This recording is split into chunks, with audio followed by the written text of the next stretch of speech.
todos los que hoy día han venido con el corazón dispuesto, agradecido a alabar al Señor. Qué precioso es estar, como dice el salmista, juntos en armonía, porque el Señor nos bendice con un amor especial. Y hoy vamos a cerrar esta serie que se llama, le hemos puesto Adoradores del único y santo Dios, porque no solamente queremos reunirnos y solamente escuchar, también queremos adorar al Señor, pero necesitamos recordar quién es Él y lo que su palabra también nos enseña, que Él espera de nosotros, la verdadera adoración. Hoy vamos a terminar con, hemos llevado los títulos a que el Señor es el único, es el exclusivo, por eso la gloria es solo para Él. También hemos visto que la adoración es solo para Él, el poder solo lo tiene Él. Y hoy vamos a hablar de la revelación exclusiva de Dios. Quiero invitarte a que abras el libro de Deuteronomio en el Antiguo Testamento, capítulo 18, del versículo 14 al 22. Vamos a leer este pasaje y luego vamos a orar para meditar, reflexionar en cada verdad de esta porción que vamos hoy a meditar. Vamos a abrir la Biblia en Deuteronomio capítulo 18, del versículo 14 al 22. Por favor, no se olviden, amados, de apagar su celular para no distraer, ni nosotros distraernos, ni distraer a otros. ¿Sí? Dice la palabra de Dios así, Deuteronomio, capítulo 18, del 14 al 22. Las naciones cuyo territorio vas a poseer consultan a hechiceros y adivinos, pero a ti, el Señor tu Dios, no te ha permitido hacer nada de eso. El Señor tu Dios levantará de entre tus hermanos un profeta como yo. A él sí lo escucharás. Eso fue lo que le pediste al Señor tu Dios en Horeb, el día de la asamblea, cuando dijiste: no quiero seguir escuchando la voz del Señor mi Dios, ni volver a contemplar este enorme fuego, no sea que muera. Y me dijo el Señor: está bien lo que ellos dicen, por eso levantaré entre sus hermanos un profeta como tú. Pondré mis palabras en su boca, y él les dirá todo lo que yo les mande. Si alguien no presta oído a las palabras que el profeta proclame en mi nombre, yo mismo le pediré cuentas. Pero el profeta que se atreva a hablar en mi nombre y diga algo que yo no le he mandado decir, morirá. La misma suerte correrá el profeta que hable en nombre de otros dioses. Tal vez te preguntes: ¿cómo podré reconocer un mensaje que no provenga del Señor? Si lo que el profeta proclame en nombre del Señor no se cumple ni se realiza, será señal de que su mensaje no proviene del Señor. Ese profeta habrá hablado con presunción.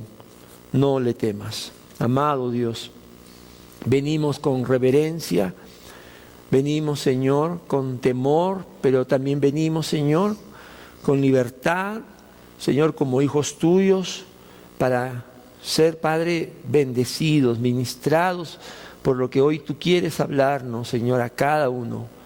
Señor, tú eres la verdad y como dijo tu siervo, solo en ti están las palabras de vida eterna. No tenemos, Señor, a dónde más ir.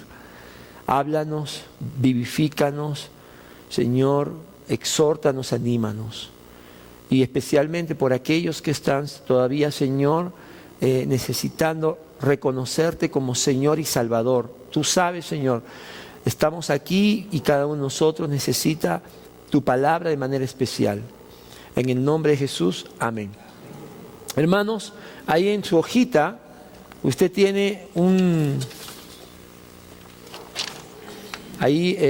la prédica para anotar. A todo esto quiero comentarles una buena noticia. Bueno, nosotros colgamos las prédicas en el Facebook, en el YouTube, y a partir de esta semana, bueno, de la semana pasada también, están nuestras prédicas en Spotify. ¿Cuántos tienen Spotify? Ajá. Entonces ustedes pueden buscar, ponen IBC Arequipa. Y ahí tenemos ya la prédica de la semana pasada y cada semana se va a colgar en el podcast, o sea, en audio, para que lo puedas compartir. Queremos cada vez más aprovechar los medios para compartir la palabra de Dios. La verdad que este mensaje tiene y que resume todo lo que hemos estado hablando en este mes, es que el Dios de gloria, primera semana, el Todopoderoso, segunda semana, digno de toda alabanza y adoración, se ha dado a conocer en Jesucristo para revelarnos su perfecta y buena voluntad y obedecerle con amor. En este pasaje vamos a ver cómo Dios fue revelándose a su pueblo, primero de manera progresiva, pero luego a través de Cristo, su revelación final, completa, perfecta, suficiente, nos ha llegado a través del Hijo. En este pasaje vamos a ver en primer lugar cómo Dios se reveló a Israel por medio de su ley divina. Dios reveló a Israel su ley divina. En el versículo 14 que hemos leído dice: las naciones cuyo territorio vas a poseer consultan a hechiceros y adivinos, pero a ti el Señor tu Dios no te ha permitido hacer nada de eso. Cuando Moisés hablaba a esta segunda generación de israelitas, estos israelitas estaban con una pregunta en su mente, porque ya ellos estaban a puertas de ingresar, de tomar la tierra prometida. Y el asunto que ellos tenían era: Señor, ¿cómo podemos saber tu voluntad? Una vez que ingresemos y Moisés tarde o temprano va a morir, y Él es el único que nos habla, Él es el único que nos trae tu palabra. Señor, ¿cómo vamos a conocer esa voluntad tuya? Según el historiador Albright, la cultura cananea del año 1400 a.C., que es el periodo al cual nos estamos ahorita refiriendo, fue la más depravada de la historia de los cananeos.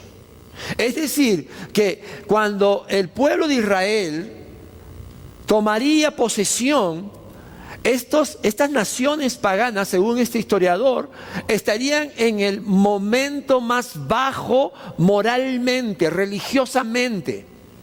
Y si nosotros miramos unos versículos antes de lo que hemos leído en el versículo 9, tu Biblia dice, ahí tiene un título, dice costumbres abominables. Míralo. Lo que hacían los cananeos, por ejemplo, era sacrificar a sus hijos, lo pasaban por el fuego. Ellos practicaban la adivinación, la brujería, la hechicería. Ahí está la relación. Entonces Israel iba a ser influenciado por estas naciones, por su manera de buscar qué es lo que el futuro les depara, qué es lo que quieren sus dioses, cómo agradarles. Por eso el Señor le dice: tu Dios no te ha permitido hacer nada de eso. La práctica del ocultismo era un rechazo de la soberanía de Dios sobre su pueblo y reflejaba su fracaso de confiar en el Señor como Dios de su presente y de su futuro. En vez de consultar a los espiritistas y hechiceros, el pueblo de Israel era exhortado a consultar al profeta de Dios y a ceñirse a la ley. Quiero que veas, por favor, lo que dice Deuteronomio 29:29. En el mismo libro que estamos ahorita meditando, ahí tenemos el principio de que la ley de Dios era suficiente para Israel. Era la revelación que Dios le había dado y de ellos tenían que ceñirse atentamente. Dice así: lo secreto le pertenece ¿a quién, mis hermanos? Al Señor nuestro Dios. Es decir, si nosotros queremos saber cosas ocultas, cosas que la Biblia no ha revelado, cosas que la ley en su momento no había revelado, el Señor lo había guardado para sí. Era potestad, parte de su soberanía. Sigo leyendo. Pero lo revelado, ¿qué es lo revelado? La ley de Israel, lo que ellos habían recibido por medio de Moisés. Lo revelado nos pertenece a nosotros y a nuestros hijos ¿para cuándo? Para siempre. ¿Para qué? Para que obedezcamos todas las palabras ¿de qué? De esta ley. En Deuteronomio 29 se nos dice claramente que Dios se reveló a través de esa ley divina dada por Moisés. Eso era lo que ellos conocían, eso ellos donde tenían que poner atención, eso es lo que tenían que obedecer, eso es lo que tenían que enseñar a sus hijos. Lo demás era potestad de Dios, lo cual pertenecía a su soberanía.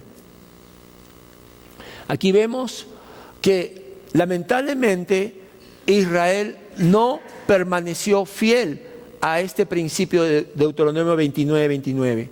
Sabemos por la historia que ellos, una vez que ingresaron a la tierra prometida, empezaron a consultar a esos hechiceros, a esos adivinos. Empezaron a buscar la voluntad de Dios de manera equivocada. Inclusive llegaron hermanos, llegaron a quemar a sus hijos, como lo hicieron los cananeos.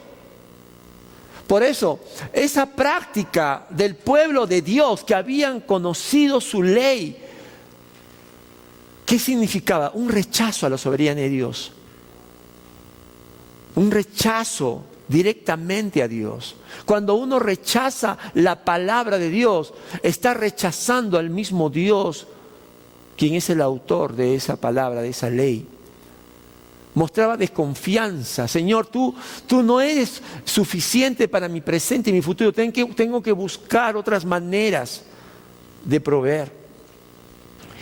Lo segundo que vamos a ver en el pasaje es que Dios entonces ungió a los profetas de Israel para el ministerio profético. Versículo 15 y 16 de la lectura de hoy. Dice, el Señor tu Dios levantará de entre tus hermanos un profeta como yo. Está hablando Moisés. A él sí lo escucharás. Eso fue lo que le pediste al Señor tu Dios en Horeb, el día de la asamblea, cuando dijiste, no quiero seguir escuchando la voz del Señor mi Dios, ni volver a contemplar este enorme fuego, no sea que muera. Ustedes quizás pueden buscar en su Biblia en Éxodo capítulo 20 versículo 19, cuando Moisés está en el monte Sinaí, que es parte de las montañas de Horeb. Está recibiendo las tablas de la ley. El pueblo estaba debajo, en la parte de la llana, esperando que venga, que Moisés bajara. Y en ese capítulo 20, versículo 19, dice que Dios se manifestó con poder entre truenos, relámpagos, fuego y un gran humo. Y el pueblo tuvo temor. Y el pueblo dijo que ellos tenían miedo de morir. Entonces le dijeron a Moisés lo que está aquí, lo que Moisés está recordando. Le dijeron, Moisés, no queremos que Dios nos hable. La voz de Dios es temible. Queremos que nos hables tú. Por eso Dios levantó profetas. El profeta era el mediador entre Dios y el pueblo. Los profetas eran los portavoces de Dios. Desde Moisés hasta Juan el Bautista se presentaban repetidas veces en el papel de mediadores de Dios, requiriendo a Israel que regrese a su obediencia a Dios. Sin embargo, Israel no los escuchó. ¿Y sabe más bien lo que hicieron? Los persiguieron, los golpearon, los ignoraron. Y muchas veces los mataron. Usted sabe, por ejemplo, cómo murió Isaías. Isaías, llamado el príncipe de los profetas, el gran Isaías. Bueno, Isaías, según la tradición, murió aserrado, cortado en dos por Manasés en el año 695 a.C. Ser profeta era un oficio de riesgo. Y si nosotros miramos Mateo 23, 37, ahora en el Nuevo Testamento, el testimonio de Jesús nos debe impactar muchísimo, porque dice Jesús hizo esta oración, más que una oración, este clamor: Jerusalén, Jerusalén, que matas a los profetas y apedreas a los que se te envían. ¿Cuántas veces quise reunir a tus hijos como reúne la gallina a sus pollitos debajo de sus alas? Pero no quisiste. La historia es que el pueblo dijo: Señor, qué terrible, qué temible es tu voz. Por favor, háblanos a través de Moisés, háblanos a través de siervos tuyos. Pero no los escucharon. Los ignoraron, los persiguieron, los mataron. Y mira, hermano, el oficio profético. ¿Qué era el oficio profético? Atención con esto. El profeta, el que anunciaba la palabra de Dios, principalmente, número uno, era un maestro de la ley. Conocía la ley, esa ley que está en los 5 primeros libros. Segundo, era un vigía atento de la obediencia a esa ley. Date cuenta cómo todo está alrededor de la ley de Dios. Él tenía que supervisar que el pueblo camine en esa obediencia, en esa fidelidad. Y tercero, era un modelo. Él mismo tenía que vivirlo. Él mismo tenía que practicar esa ley. Muchas veces esos profetas tenían que inclusive dejar a sus familias, dedicarse exclusivamente a eso. Y a veces predecía eventos futuros. ¿Qué diferencia a lo que hoy escuchamos? De una manera totalmente extrabíblica, que la profecía hoy son personas que Dios pone en la iglesia para predecir tu futuro, para decirte. Eso es un error. Si tú miras en 1 Corintios, capítulo 14, versículo 3, ahí está definido en el Nuevo Testamento qué es el ministerio profético, lo cual tenían los apóstoles y los cuales ha dado Dios también a los predicadores, a los pastores y a los cristianos en sus hogares. En 1 Corintios capítulo 14, versículo 3, Pablo dice que el ministerio profético tiene 3 énfasis. Número 1, enseñar. Número 2, exhortar o animar. Y número 3, consolar. Y cuando uno estudia los principios de hermenéutica en el libro de los profetas, del 100% de las profecías, el 98% ya se cumplieron. Eran profecías acerca de Jesús, Jesús ya la cumplió. Eran profecías acerca de la iglesia lo cumplió. Y gran parte eran profecías para su tiempo, para los testigos de su tiempo. Como vamos a ver, para que el profeta sea reconocido como tal.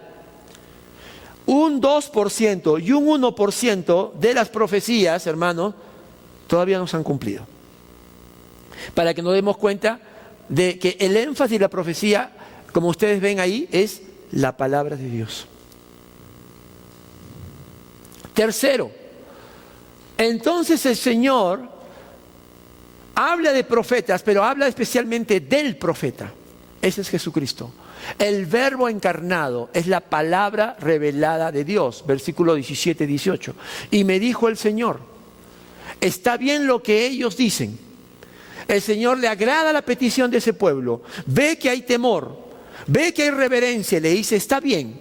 Les voy a dar entonces, dice, levantaré entre sus hermanos un profeta como tú, Moisés. Pondré mis palabras en su boca y él les dirá todo lo que yo le mande. En este pasaje está el anuncio de la venida de Jesucristo como el gran profeta de Dios. Nuestro Dios Salvador enviaría a su propio Hijo para que tengamos la palabra revelada de manera perfecta, visible, encarnada. Y mira lo que dice en este pasaje. Es exactamente lo que Jesús vino a hacer. Número 1, dice: por eso levantaré entre tus hermanos un profeta como tú. ¿A qué se refiere? Que Jesucristo, el Hijo de Dios eterno, se encarnó. Fue perfectamente un hombre como tú y como yo, pero sin pecado. un profeta como tú, entre tus hermanos. No será un ángel, no, será uno que nació, que creció, niño, joven, se desarrolló y que tú podías, y los que pudieron, mejor dicho, conocer a Jesús lo vieron como un hombre, como cualquiera, con hambre, con sueño, pero en perfecta obediencia a Dios. Ahí en Juan 1:14,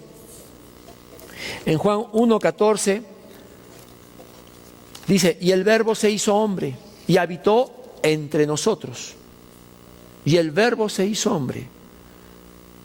Jesús cumplió esa profecía. Segundo, el Señor dice en Deuteronomio 18, 17 al 18, pondré mis palabras en su boca. El Espíritu Santo ungió a Jesús con palabras de gracia y verdad. Juan 1:17 dice que la ley fue dada por medio de Moisés, mientras que la gracia y la verdad nos han llegado por medio de Jesucristo. Es bien interesante que cuando el Señor habló sobre su ministerio, Él siempre dijo que sus palabras eran llevadas, todo lo que Él hacía era guiado por el Espíritu Santo. Él mismo habló sobre la dependencia de estar guiado por el Espíritu Santo. Y ese Espíritu es el que le dio las palabras correctas. Tercero, y Él les dirá todo lo que yo le mande, dijo el Señor a Moisés en Deuteronomio. Y Jesús, la palabra encarnada de Dios, predicó y enseñó todo y solo lo que su Padre le habló. Juan 15:15 nos dice, ya no los llamo siervos porque el siervo no está al tanto de lo que hace su amo. Los he llamado amigos porque todo lo que a mi Padre le oí decir, se lo he dado a conocer a ustedes. Jesús no hablaba por cuenta propia, Jesús hablaba en perfecta armonía con el Padre. Lo que el Espíritu Santo lo ungió, la Trinidad se reveló de manera armoniosa, perfecta. Miremos lo que es el ejemplo de Jesús como el gran profeta de Dios y pensemos en hoy lo que es ser un predicador de la palabra y también de nuestra responsabilidad de nosotros en nuestras casas de ser profetas y maestros de esa palabra. Entonces, durante el primer siglo, el pueblo de Israel esperaba el cumplimiento de esta predicción de Moisés. Fue Pedro quien dijo que con la venida del Señor Jesús se había cumplido esta promesa en Hechos 3, capítulo 3, versículo 22 al 23. El más grande profeta es Jesucristo, quien habló las palabras de Dios y quien provee liberación para su pueblo. Jesucristo es el mediador del nuevo pacto. Jesucristo es la completa y final revelación de Dios al hombre.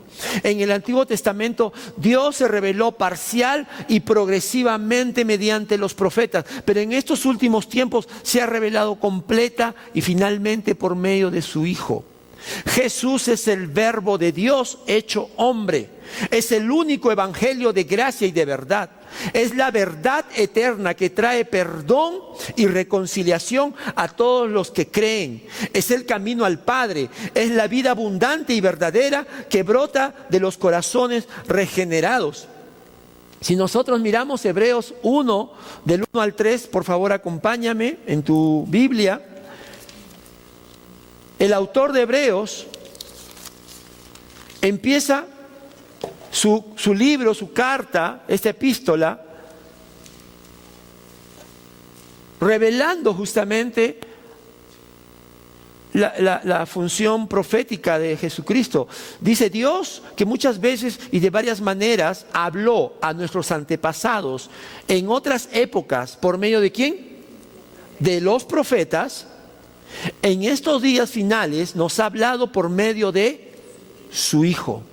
A este lo designó heredero de todo y por medio de él hizo el universo. Está hablando de más que un profeta.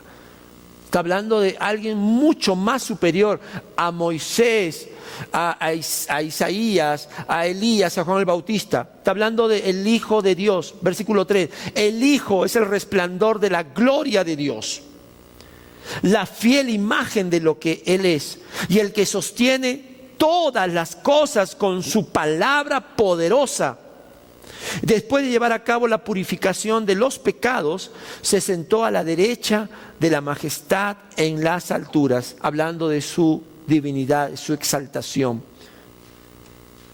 Por eso, hermanos, en el Antiguo Testamento, todos los profetas, hasta Juan en el Nuevo, todos fueron siervos de Dios que revelaron a Dios de manera parcial y progresiva. Esa ley fue cada vez apuntando a Cristo Jesús. Hoy el Señor Dios nos ha revelado quién es Él, su carácter, su voluntad, cómo ser salvos, cómo crecer como discípulos de Jesús, cómo ser personas de bien, cómo ser de testimonio, de bendición para nuestras familias, para nuestra comunidad. Todo está en Cristo Jesús. Pero esto nos lleva ahora a dos responsabilidades. Tenemos dos responsabilidades. Primero, la primera responsabilidad es del que oye la palabra revelada. ¿Cuál es? Obediencia. Mira lo que dice el versículo 19, por favor. Mira lo que dice. Si alguien no presta oído a las palabras que el profeta proclame en mi nombre, yo mismo le pediré cuentas. El pueblo dijo: Señor, tenemos temor de ver tu manifestación de gloria, de poder ahí en el Sinaí. Envíanos a un profeta. Moisés, tú háblanos a través de él. Pero tú sabes que muchas veces cuando vemos la historia de Israel en esos 40 años en el desierto, a Moisés, ¿sabes qué? Lo menospreciaron. Lo ningunearon a Moisés. ¿Tú quién eres? Habían líderes que le decían: ¿por qué solamente tú tienes que hablar? Nosotros también somos escogidos, somos pueblo de Dios. Nosotros también podemos hablar en lugar tuyo. Ese es el corazón nuestro. Somos medios bipolares, ¿no? Primero decimos una cosa y después hacemos otra. Y la segunda responsabilidad, ahí en Deuteronomio 18:19 dice: el Señor dice, yo pediré cuentas. Hoy tú estás escuchando la palabra del Señor. Segundo, la otra responsabilidad es del que predica la palabra revelada, o sea, del profeta. ¿Y cuál es esa responsabilidad? Tiene que sujetarse a lo que Dios ha dicho. Versículo 20. Pero el profeta que se atreva a hablar en mi nombre y diga algo que yo no le haya mandado decir, morirá. La misma suerte correrá el profeta que hable en contra de otros dioses. Esto es para pensarlo.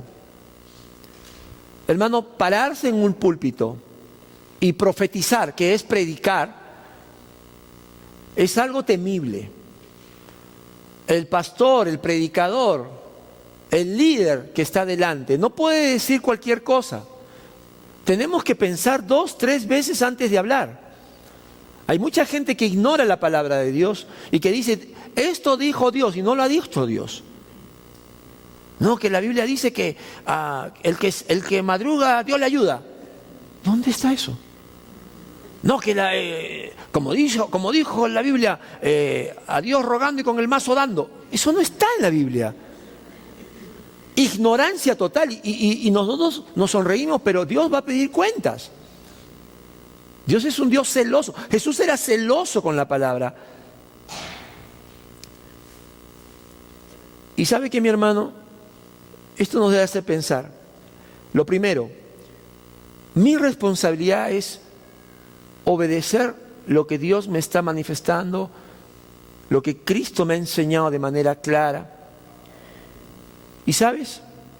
Si nosotros creyéramos y obedeciéramos la palabra de Dios, no sufriríamos las consecuencias de la falta de fe en Cristo. y del rechazo de su mensaje, como la están sintiendo hoy el pueblo de Israel, por 1500 años. Por 1500 años el pueblo de Israel que recibió la ley de Dios, ellos todavía están esperando a ese profeta cuando ya llegó. Y por ese rechazo y por esa rebeldía a la palabra encarnada que es Cristo y a la ley de Dios, ellos están sufriendo. ¿Queremos eso? ¿Tú quieres eso? Yo no quiero eso, yo quiero bendición. Pero esa bendición viene de la obediencia. La responsabilidad de los predicadores es escuchar a Dios y sujetarse al mensaje revelado. Y por eso vamos a llegar al último punto, que es la prueba de la verdad. Dice el versículo 21 y 22, después de estas advertencias de la responsabilidad, tanto del que escucha como del que habla, el Señor termina este pasaje diciendo, tal vez te preguntes, ¿cómo podré reconocer un mensaje que no provenga del Señor? Si lo que el profeta proclama en nombre del Señor no se cumple ni se realiza, será señal de que su mensaje no proviene del Señor. Ese profeta habrá hablado con presunción, no le temas. Esta es la segunda señal que Dios le da al pueblo de Israel para que ellos puedan distinguir lo que es un profeta falso y un profeta verdadero. La primera señal está también en Deuteronomio capítulo 13, no lo hemos leído, pero puedes buscarlo, versículo 1 al 5. ¿Cuál es esa señal? El mensaje, el contenido del mensaje. Dice ahí que si el profeta invitaba al pueblo a abandonar al Dios verdadero, era un falso profeta. El mensaje del profeta nunca debía separarnos, alejarnos del Dios que reveló su ley. Esa era la primera. Y la segunda está aquí. Dice, él va a tener que comprobar su autenticidad a través de lo que él anuncie. Si se cumple, es verdadero. Si no se cumple, es falso. Eso es lo que está diciendo este pasaje. Y mis hermanos, ahora que ya tenemos a Cristo, que ya tenemos la profecía revelada de manera completa, que es, lo tienes tú acá, ¿sabías? ¿Sabías que tienes la profecía de Dios aquí, que es la Biblia? Todo está aquí, todo está aquí, todo lo necesario para tu salvación, todo lo necesario para nuestra edificación está aquí. Ahora tenemos que estar atentos a los mensajes que escuchamos, no sencillamente porque tiene una buena oratoria, porque tiene una buena presencia, porque me cae bien, me empatiza, yo lo voy a escuchar. No. Aún en el primer siglo, el apóstol Pablo exhortaba a los creyentes que no acepten el mensaje de cualquiera que se llame profeta, aún de él mismo, sino que examinen el mensaje y el contenido de lo que están escuchando.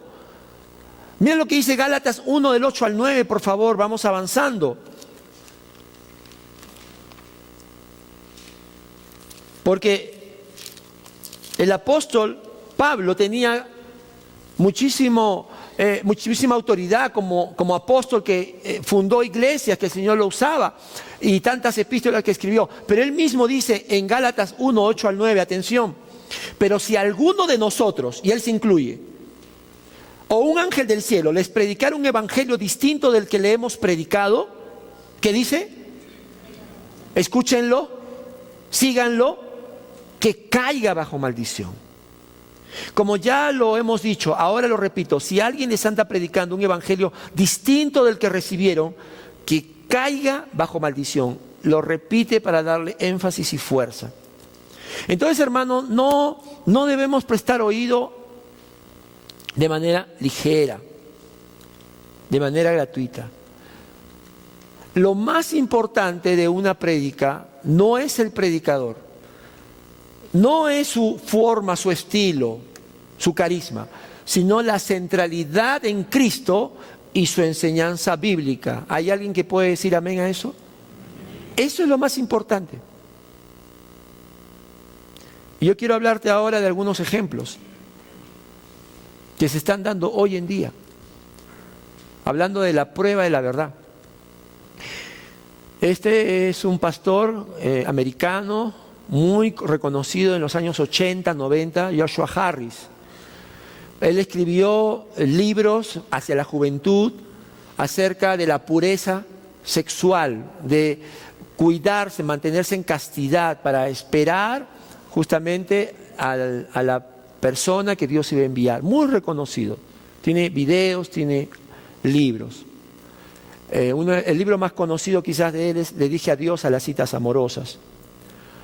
Pero este año Joshua Harris anunció que dejaba el cristianismo, que él se arrepentía de las enseñanzas que había dado antes. Este año él ya se divorció de su esposa.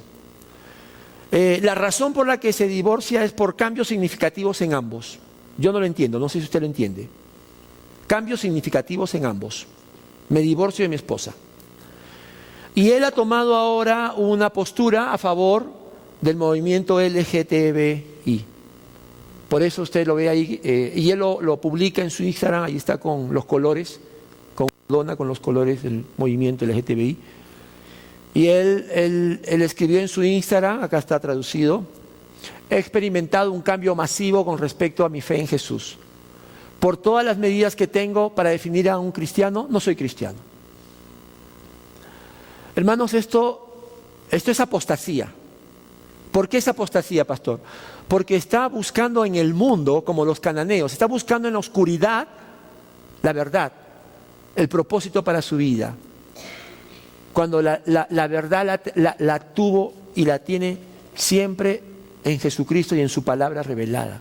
Apostasía significa que tú, conociendo la verdad, conociendo a Cristo Jesús, como los cananeos, dices, no es suficiente, tengo que buscar otro conocimiento, tengo que buscar experiencia, tengo que buscar otra fuente para crecer y edificarme, que no es la Biblia. Tengo que buscar, no sé, que oren, experiencias, éxtasis.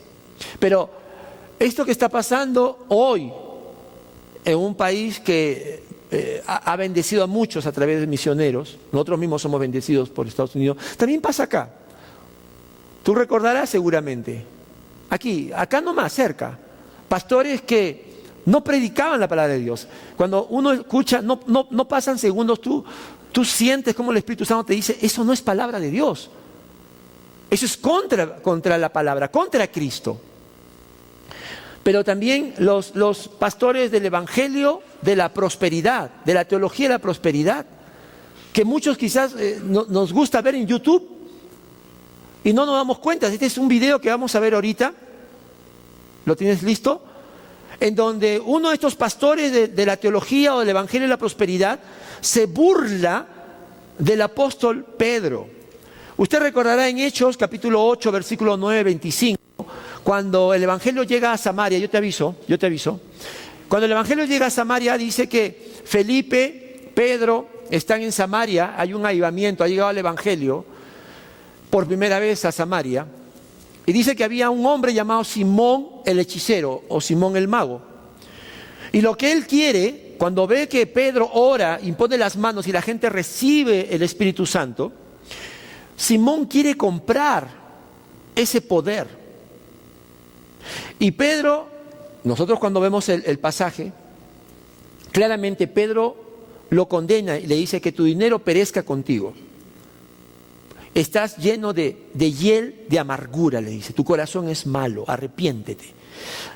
Todo el pasaje implica lo que dice en todo el Nuevo Testamento, que la codicia, el amor al dinero, nos lleva a extraviar de la fe. Ese es el mensaje. Pero estos pastores que tienen una teología distorsionada hacen una interpretación totalmente diferente. Y vamos a escuchar a uno de estos pastores que lo que hace más bien es decir que Simón el mago tenía razón, que no hay nada malo en ofrecer dinero para recibir bendición o unción de Dios, y que Pedro está fuera de foco. Pues vamos a escucharlo. Hermanos, estamos en un tiempo donde tenemos que... ¿Puedes poner el PowerPoint, por favor? Te voy a agradecer. Ahí, bueno, es un video que está en YouTube, lo puedes ver después. Después viene el pastor John MacArthur explicando de manera correcta ese pasaje. El pastor que vimos anteriormente se burla de Pedro porque en su teología no está mal, dice. Él al menos está ofreciendo dinero por la bendición, por la unción. ¿Dónde está lo malo? Porque ellos promueven eso. Gracias. Hermanos, para terminar entonces, 3 cosas que necesitamos tú y yo como creyentes y como iglesia. Número 1, examina el mensaje. Examínalo. Conoce tu Biblia. Aprende qué es el Evangelio. Los varones estamos ahora, el grupo de liderazgo, estamos llevando un curso que se llama La Verdad del Evangelio. Porque necesitamos conocer bien qué es el verdadero Evangelio, la sana doctrina. Examina. Por eso, mi hermano, por eso te damos esto, para que tú tomes nota. Aquí está el sermón, para que tú vayas a tu casa y cuando llegues a tu casa lo estudies, lo medites. Y si tienes alguna pregunta, yo no tengo ningún problema, ningún pastor tiene problemas acá para poder contestarte, aclarar tu duda. Segundo,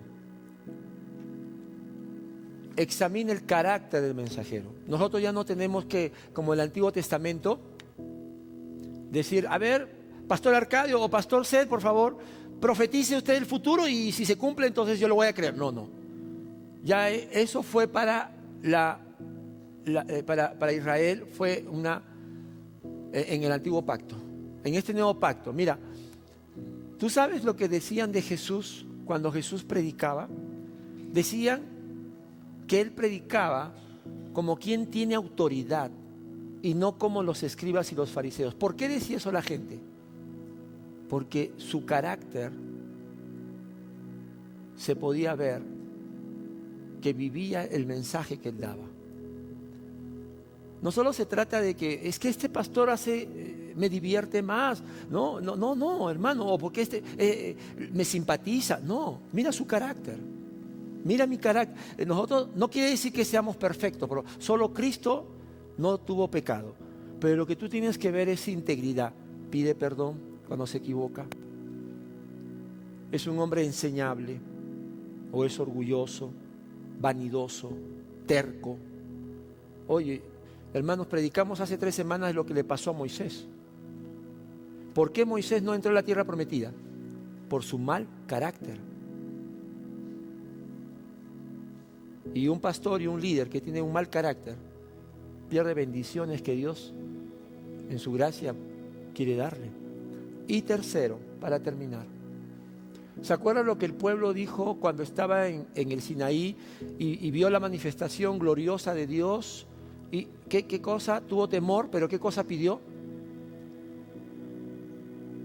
Pidió profetas, pidió que alguien hable en nombre de Dios. ¿Sabes cuál es tu papel, iglesia?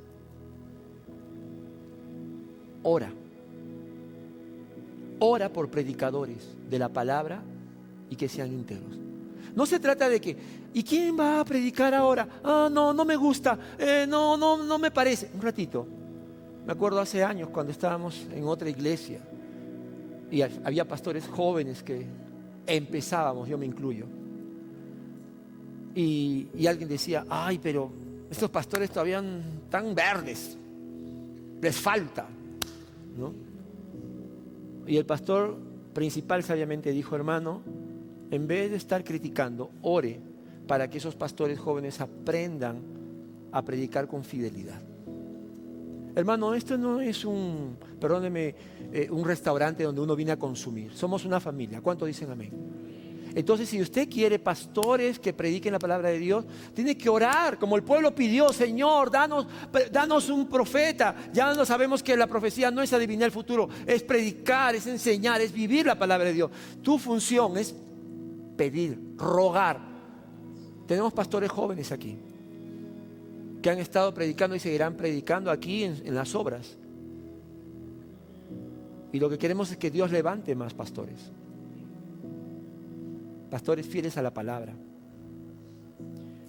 Y hermano, tú no tienes el oficio profético, porque eso es un llamado de Dios que fue en el Antiguo y en el Nuevo son predicadores, pastores, pero tienes la función de predicar la palabra de Dios. Tienes la responsabilidad de obedecer la palabra que tú escuchas. A tu familia, para tu familia que no conoce a Cristo o que está en proceso, tú eres ese profeta. Tú eres el que enseña. Tú eres el que dice, lo siento, hijo, pero la palabra de Dios dice esto y yo tengo que cumplirlo, porque horrenda cosa es caer en manos de Dios vivo. No bajar la santidad y el nivel de Dios porque me da pena mis hijos, porque me dan pena mis nietos, porque me da pena mi esposo, mi esposito. Ay, entonces haré lo que hace el mundo como hacían los cananeos. No. Si tú conoces la verdad, tú tienes que vivirla. Yo tengo que vivirlo en integridad, para que ellos puedan conocer a un Dios santo, único, que es nuestro Señor Jesús. Amén.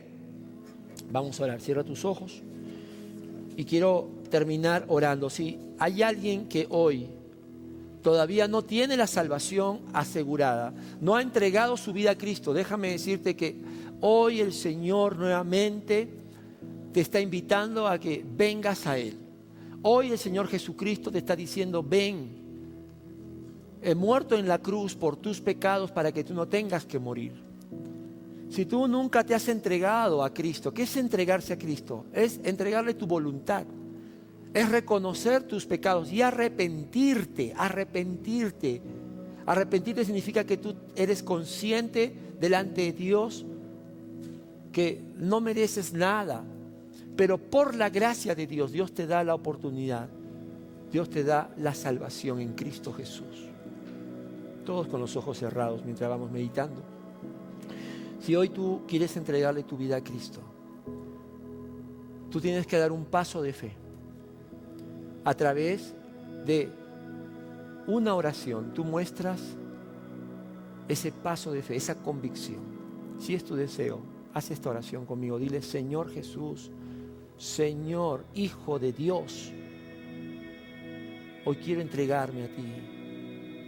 Nunca antes lo he hecho, hoy sí lo hago porque creo que tú viniste a darme la salvación que yo necesito. Oh Señor, me arrepiento, confieso, soy un pecador, soy una pecadora, pero por tu gracia tú me perdonas, me limpias, restauras mi vida. Señor, yo te entrego mi voluntad, te entrego mi corazón, en fe, en obediencia a tu palabra. Señor, entrego todo lo que soy para que tu Espíritu Santo venga a mi vida y me dé un nuevo corazón y pueda ayudarme a obedecer, a conocerte más, a servirte, a alabarte, Señor, con todo mi ser. Te lo pido, Jesús, te lo pido. Ya estamos orando. Si tú hiciste esta oración, si la hiciste con fe, la oración no te salva. La oración lo que te salva es la fe en Cristo Jesús. Tu confianza puesta en la persona y en la obra de Cristo.